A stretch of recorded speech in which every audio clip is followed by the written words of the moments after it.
dans les années 90, on s'est dit non, ça va nous demander le temps qu'il faut, mais on construit un cheval-bois. Joselita Germani. Claude Germani. C'est une longue histoire qui commence justement par l'histoire du couple. Quand j'ai rencontré Claude, qui était musicien dans un ballet, à cette époque on parlait beaucoup de la musique cheval-bois et je ne comprenais pas pourquoi les musiciens, en fait dans le monde musical, il y avait une promotion de la musique cheval-bois, mais pas du support qui est le manège en lui-même, le cheval-bois. Et c'est de là que j'en ai parlé à Claude et on s'est dit, bon, eh bien, on s'embarque. Alors, le cheval-bois, bon, on dirait que c'est un manège, mais nous, chez nous, aux Antilles, on dit bien que c'est un cheval-bois. Pourquoi? Parce qu'il porte le nom de cheval-bois. Déjà, sa caractéristique, c'est en bois, c'est un cheval, donc cheval-bois. Et cheval-bois sous-entend aussi musique, une rythmique. C'est ce qui fait sa force. Ça, c'est une particularité.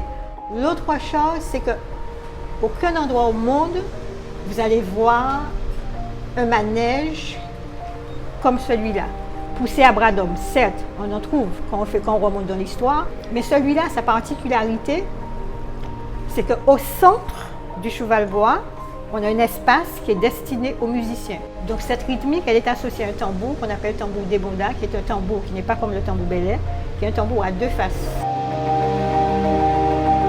Vous savez, tout ce qu'on fait, c'est parce qu'on aime ce qu'on fait.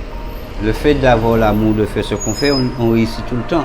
Quand je vois un morceau de bois, là, je dis, tiens, je peux découper une tête de cheval. C'est un désir de faire vivre cette pièce de bois. On va chercher le bois, on taille le bois, une pièce de bois avec un madrier qui donne une tête, un madrier qui donne le corps. Nous utilisons différents bois, tels que surtout le mahogany et le poirier.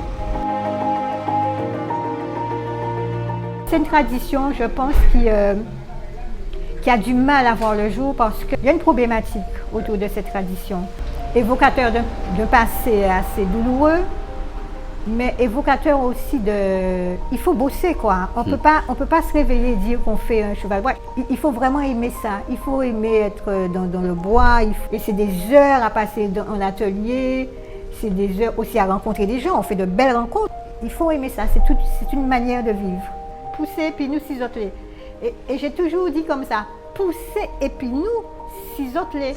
Ça veut dire qu'on ne peut pas imposer, et c'est peut-être pour cette raison que ça a mis autant de temps, mais ça a quand même mis, c'est quand même arrivé à une concrétisation de cette phrase, puisqu'il y a des gens maintenant, eh bien, on a des personnes comme la DAC et le maire de Saint-Joseph qui poussent avec nous. Nous avons eu des crédits délégués dans le cadre du plan de relance pour soutenir, comme son nom l'indique, la relance de l'activité artistique et des activités culturelles. Et nous avons notamment fléché certains crédits sur le cheval-bois et la reprise de cette activité. C'est vrai que nous, à la DAC, la question du patrimoine culturel immatériel, elle est centrale.